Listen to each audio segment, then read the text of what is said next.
Yang pasti Mas Roy, ya, premis pertama itu adalah selama setahun belakangan, Mas Roy itu telah menuduh Pak Jokowi dengan ijazah palsu tanpa memiliki bukti. Jangankan memiliki, memegang ijazah Pak Jokowi aja, Mas Roy nggak pernah. Apakah saya betul, Mas Roy? Loh, tapi ada bukti ya Bang ya? Siapa yang sekarang pernah lihat ijazah atau pegang bukti? Sampai terakhir kemarin dalam acara lalu tuduhan tersebut datangnya dari mana, Mas Roy? Iya, karena jelas ijazah yang ditampilkan, bahkan ada orang namanya Andi Aswan. Ya saya sebut aja karena tadi udah dilaporkan. Ya, dia menunjukkan ini scan asli dari ternyata palsu juga. Nggak ada. Silakan. Tapi kembali kepada Mas Roy. Karena Mas Roy merugikan reputasi orang lain.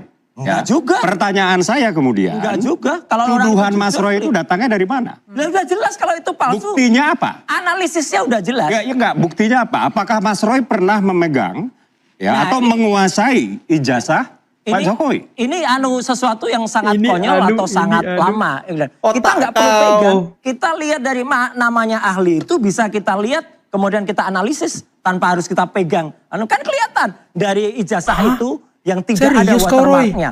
Ijazah itu tidak ada embosnya. Diketawain kawan yang keasliannya itu dijamin oleh siapa? Bahwa yang Mas Roy lihat itu adalah asli. Udah, saya kan punya perbandingan. Perbandingan ijazah-ijazah tahun 85. Setahu saya Pak Jokowi itu hanya memperlihatkannya kepada aparat penegak hukum. Nah, makanya katanya ke Mbak Media, katanya ke orang-orangnya. Kemarin tuh masuk Mas Freddy ini di Solo, katanya lihat.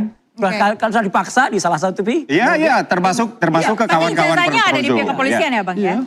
Iya. Katanya jadi begini Pak Jokowi juga. Yang mana bohong? Sudah menganggap bahwa saya jelasin itu. Diskursus kita ini sudah tidak produktif. Ya, dan Pak Jokowi ingin menghentikan ini semua. Tunjukkan ijazahnya kalau produktif, Mas. Di samping kerugian imaterial Pak Jokowi sendiri ya secara reputasi. Tapi bangsa ini ya sedang dimakan oleh kebodohan yang jahat. Dirugikan karena kebohongan, karena sedang dimakan oleh kebodohan yang jahat yang sedang di-create oleh Mas Roy dan kawan-kawan. Betul.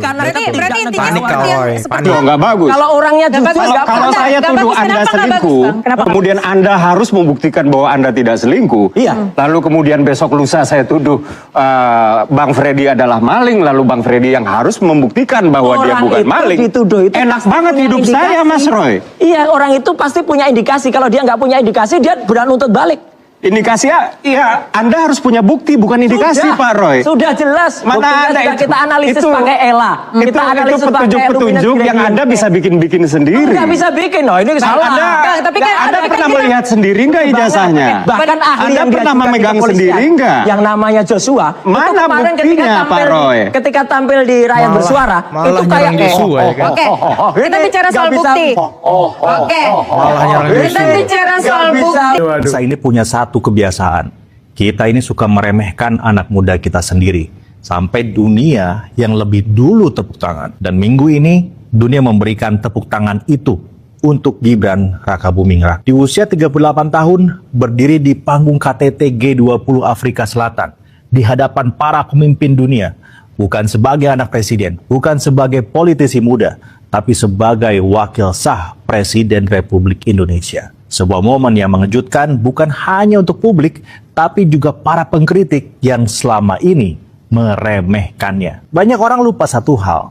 Tidak mungkin seorang wakil presiden diutus ke G20 tanpa mandat presiden. Betul. Artinya apa? Hubungan Presiden Prabowo dan Wapres Gibran itu solid. Jauh dari narasi para pembenci yang mencoba memecah, memframing seakan keduanya jalan sendiri-sendiri. Dan soal bahasa Inggrisnya, baguslah, di atas rata-rata kok. Pronunciation-nya bersih, temponya terjaga, dan struktur kalimatnya rapi. Soal membaca teks, ini lucu nih. Ada yang bilang, loh kok baca teks? Halo, ini G20 guys. Semua pemimpin negara membaca teks. Biar apa? Biar nggak salah angka, nggak salah sebut negara, nggak salah substansi, nggak salah garis diplomasi.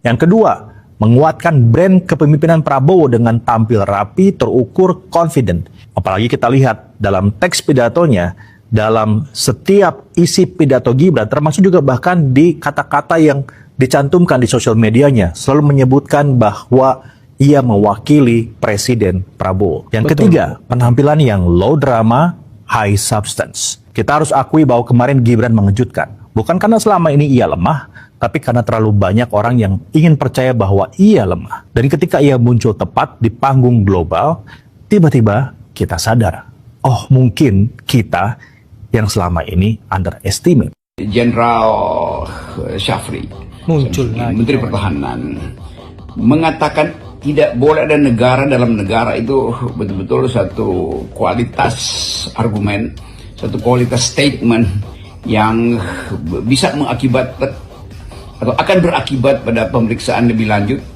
dengan satu pertanyaan, kalau begitu siapa kepala negaranya? Siapa kepala negara yang mengizinkan ada negara dalam negara? Siapa kepala negara dari negara yang ada dalam negara itu? Kan itu logikanya akan begitu. Dan orang mulai menduga bahwa yang dimaksud adalah mengapa kepala negara, tentu sebelum Prabowo, mengizinkan adanya negara dalam negara. Serius kau? Siapa kepala negaranya? Ya orang tahu. Serius siapa kau? Yang berkuasa selama 10 tahun ketika proyek-proyek itu mulai diajukan dalam bentuk proposal, lalu makin lama makin eskalasi eksplorasinya. Apa itu? Makin panjang, lalu eksploitasi, akhirnya mesti ada produksi sehingga dibutuhkan efisiensi, maka dibutuhkan bandara, kan itu jalan berpikir. Terkait isu yang lain Pak, yang bandara Morowali dan IMIP itu loh Pak, yang dituding ilegal, itu tanggapannya seperti apa Pak? Ada yang menuding itu diresmikan Pak Jokowi tahun 2009?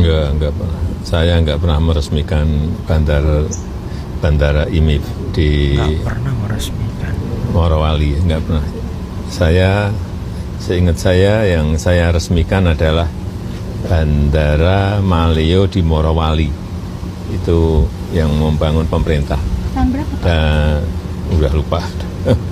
Kalau yang IMIP itu saya kira miliknya swasta.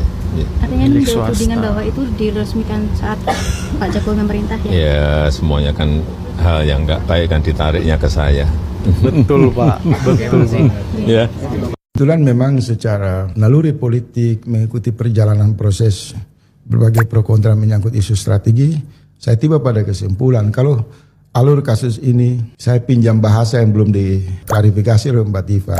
Kalau ini berasal dari alam gaib, maka di alam nyata coba kita cari fakta-faktanya.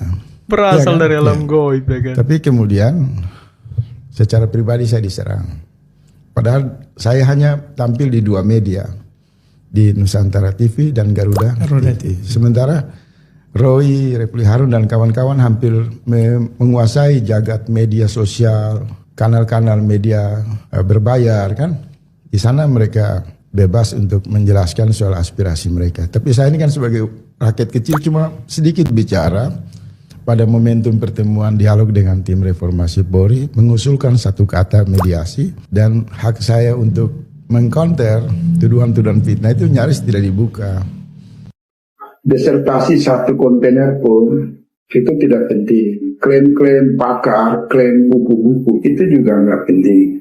Yang penting itu hanya buktikan saja bahwa ijazah itu palsu dan ruang persidangan barangkali dibuka. Mediasi ditutup karena nanti kita juga membuka ruang intervensi politik.